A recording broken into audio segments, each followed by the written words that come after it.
like every single night, and we would talk about the future and like what we're gonna do, and like, man, just imagine, think about it. It's a long time coming then. And it's like, and it happened, and you just never know, man. It's wild. All right, guys. Well, before we bring on our next guest, which is Tamina, we do want to play a quick little game with you guys and have you assess these WrestleMania legends. This is a game we're calling Shoosh or Stupendous. Okay. All right, we're going to kick things off with Mr. WrestleMania himself. It's Shawn Michaels. Shoosh or Stupendous? He's gonna get a stupendous from Gable. Yeah. Okay. HBK. That's a good one. That's a good one. Mr. WrestleMania himself. Next up, the man, of course, for celebrating his day. 316 for Stone Cold Steve Austin. Does he get a shoosh or a stupendous? Stupendous. I agree. Yes. Get a cold one today.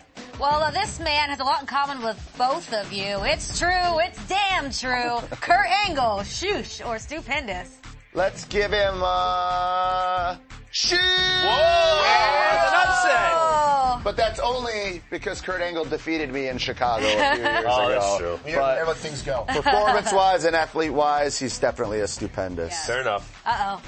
All right, one more. One more. So, legends, you've had a lot of experience in the ring with them, of course, as of late. Randy Orton, shoosh or stupendous? I consider him the Godfather, but yes. Shoosh! Nice. Shoosh! Randy! Shoosh! Was it a tan or something? That was Ridiculous. That was a WrestleMania tan. He's cool with his tattoos, his RKOs. All right, guys. Well, that was a fun game. It is time to bring on one stupendous woman here in WWE. We know it's Women's History Month, so we have a lot to celebrate with her and how much history she does have with WWE. She's one of my absolute favorite women that I've had the pleasure of getting to know since I've been working here. Please welcome Tamina. Yeah. Hi. Look at that headlamp. Oh my gosh, I love Otis and Master Gable over there. Are you killing me right Girl, now? you're making me blush, girl. Tamina, welcome back to the bump. It's so great seeing your beautiful smiling face. How are you doing this morning? Man, I miss you, girl. It's been too long. I know. I'm good. Tamina, we're happy to have you. We've seen you, of course, as of late on Raw, mixed up in the 24/7 championship picture. Now that you've been mixed up in that for a while, would you say the most important attribute to defending or challenging for that title is cardio? Yes. It's mass amounts of Stairmaster running. You know, you got to get it all in, you know. I even had to start, training with my daughters on the track team. Javelin throw. I know. Jeez, man. It's crazy. Yeah, then you got these fools always. Oh, all over. And dry cleaning. That's also important. Things get pretty messy there in the wrestling entertainment. That's a good Boston crab. That's a deep. Now, who's this Tozawa guy? We'll get to that in a second. I'm glad you said that, Otis, because Tamina, for as hotly contested as the 24/7 championship can be, as you know very well now, it's also oddly bringing people together. It started with Dana Brooke and Reggie, and then we got to talk about it, Tamina. You and Tozawa's, I don't know if I want to call it love story. I don't know what. I'm not sure. But the YouTube chat wants to know: are you still trying to sort out your feelings for Tozawa right now, or can you break some news for us right now and put a label on this one way or the other? Listen, I'm just trying to get that 24/7 title, Preach. you know, but if somebody wants to sit there and ask me for a kiss or to want to give me like a good luck kiss, what am I going to do? You know, I'm in the zone. I'm trying to make sure that I'm going after this 24/7 title. I want the title. So if someone's going to sit there and ask me for a good luck kiss, what am I going to do? Of course, I'm going to give it to them. Is that what you want? Yeah. But you got to be careful because be careful what you ask for. Oh. Well, I mean, clearly you have it all planned out. But those of us who are still watching, you're going to have probably some curiosity in the weeks leading up to seeing what kind of transpires. And Otis, you've had a romantic relationship with a fellow WWE superstar in the past. Yes. Do you have any advice for Tamina in case this is something that develops? I mean, the advice is just keep on kissing. Mandy Rose did say I was the best kisser she's ever kissed. Oh, wow. Yeah. Wow. Okay. But that's no advice there. I'm really? just saying, just keep on kissing, baby. Be keep on careful. kissing. Careful with the tongue. Good advice. Good advice. Hopefully, luckily blowing kisses doesn't typically require any tongue, so. All right, Dana, that's good. Let me try to transition from that one. Getting juicy here. Tamina, you've seen it up close. Do you believe that Dana and Reggie actually have something going on, or are they kind of just using each other to keep the title close by? Otis says using. I don't know. Sometimes it kind of makes me a little bit weird. Yeah. Jesus. Oh, Yeah. man. Is it? You think it's weird? I mean, I don't. Yeah, like sometimes I'm kind of like I'm a little confused by it a little bit, you know, because sometimes I'm like, is that really what he wants? You know, is he really into Dana? I don't know. I'm trying to help the woman out a little bit sometimes, though. I'm trying to educate her on some stuff too, but people don't want to listen. So whatever.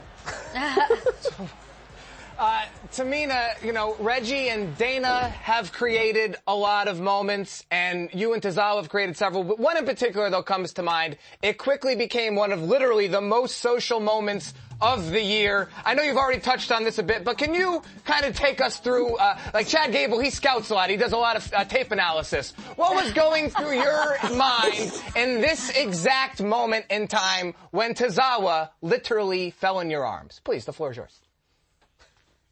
Well, my thing is he's been trying to get a kiss in for a little while. So my thing is you, like I said before, if you're going to ask me for something, be prepared for what's going to come after. Because I'm telling you, if I'm going to do something, I'm going to do it with passion and I'm going to do it with force. Yeah. So you asked me for a kiss. There you go. You got it. But to me, it's not really anything because yeah, because it's like, if you really want something, you're going to go after it regardless. Hey, I'm going after this 24/7 title. That's what my mind is on. That's where my focus is. So I don't know, all this romance stuff in between it. I don't know. It's a little bit confusing. Right on. Feelings. Yeah, I get it. I've been there. Tamina, let's switch gears a little bit because you talked about putting your mind to something and going for it. About a year ago, we're coming up right on a bunch of big anniversaries for you. You and Natalya began your pursuit of the SmackDown Women's Championships, had a big WrestleMania moment, and then this happened last May. We talked to you at the time, and, you know, you had so many emotions going through yourself after all of this happened. But now with a year of perspective, what do you take most away from that period of time? What do you think back on now when you think of these moments?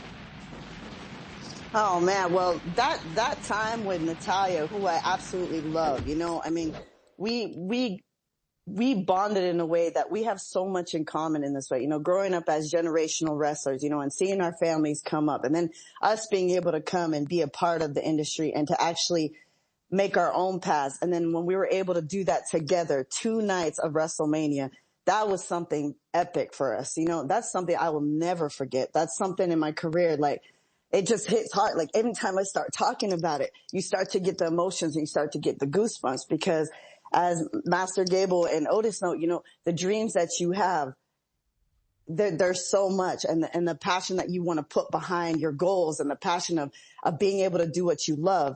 We're here now and we're doing that, and being able to have moments like that, that's what you live for. That's what you want to fight for. Right on.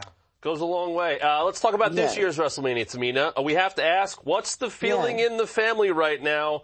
Roman Reigns, Brock Lesnar, title versus title, winner take all unification match, the biggest WrestleMania match in history. What's the family feeling about this right now? Well, if you really think about it, because there's been so many feuds for the families like throughout the years, you know, and now that you got Roman, I mean, Brock has been there, you know, he's wrestled so many different family members, you know, throughout the years. And now him coming up against Roman, I mean, this is another epic thing that you don't want to miss this. You know, it's something that's like, we are so drawn into it now that I can't wait to see what's going to happen. I can't wait to see what it is that Roman does, you know, because not only are they family, but it's like, you almost kind of fight for Brock as well because you want to see these two clash. You want to see them go at it. Well, Tamina, I want to turn the attention, you know, back to you real quickly. You know, we're here celebrating Women's History Month, and you are again a trailblazer in this industry. You've been here for over 10 years now. What does this month mean? What does this month mean to you as a woman in WWE and a woman who, you know, you came in as this young woman, and now you are considered a seasoned veteran, a locker room leader. So, what does Women's History Month mean to you? Oh man, it means a lot just because I think there's been so many women that came before us, you know, and they were the trailblazers and they made everything possible for us women to do what we do today. And the great